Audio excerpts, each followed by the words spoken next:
All right, here's the setup. We got the scan gauge down here, multifunction display up here, and the GPS over here. Pretty nice.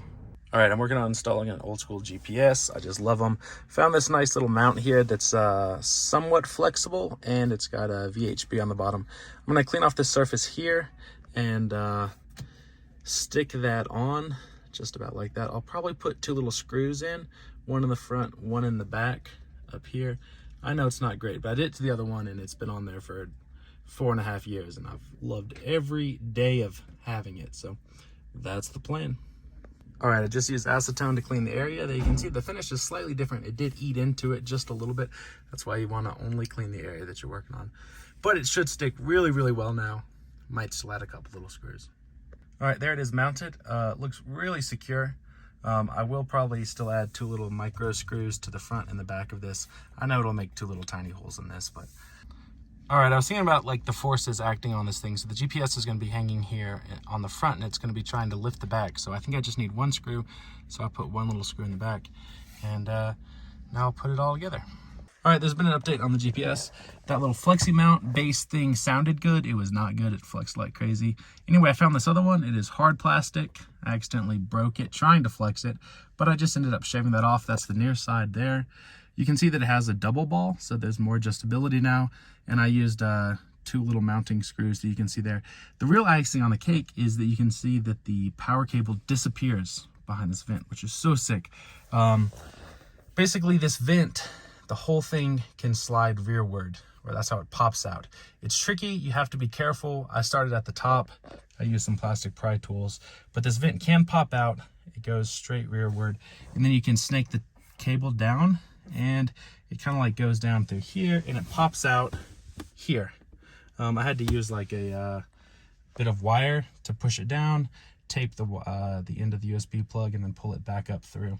Anyway, for now, I just have it plugged into the normal cigarette lighter for testing. But what I'm going to do is I'm going to run it over the hump. You know, if you look back up in there, there's a hump. You can run wires to the other floorboard, and you can see I've got some other wires. They're all going to meet up and get powered. They're going to get switched 12 volt from a fuse tap here, and I'm going to make a little ring terminal on the negative and just attach that to the base. The other wires, if you're curious, I've got a sweet little phone mount there. It's made by Quad Lock, and it does the wireless charging, and that's the new magnetic one that just goes on there nicely. And then the dash cam, here it is, wired super cleanly. I'm going to make a video just about how to run the wire and make that look nice. But there it is, absolutely lovely. Such a sweet setup. And the reason I was so particular is because I didn't want to block my view of the top multifunction display up here. So from the driver's seat, this is a killer setup. All right, I've got a little wiring project here. I've got three things coming together that all need switched 12 volt. Got the Garmin GPS, you know, of course it has to use its own little plug or else it gets mad. This pretty braided one goes to the Quad Lock. Magnetically attaching mount with wireless charging, pretty sweet. I bought this cable because it's got a right angle connector, so it looks a little neater. I pulled this panel off, I'll get to that in a second. And the other thing, this cable here is from the dash camera.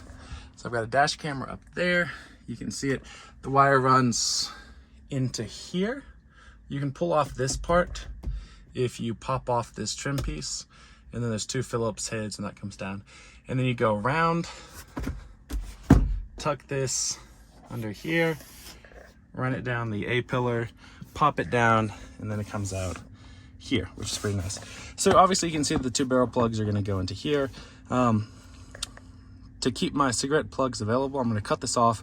On the positive, I'm gonna put a fuse tap so I can get switched 12 volt from one of the empty slots here. On the ground, I'm gonna attach a ring terminal, and it's gonna go behind this little piece of plastic and clamp against that common ground that's metal. All right, here's the thing I made. Two barrel plugs. They're gonna accept those two things.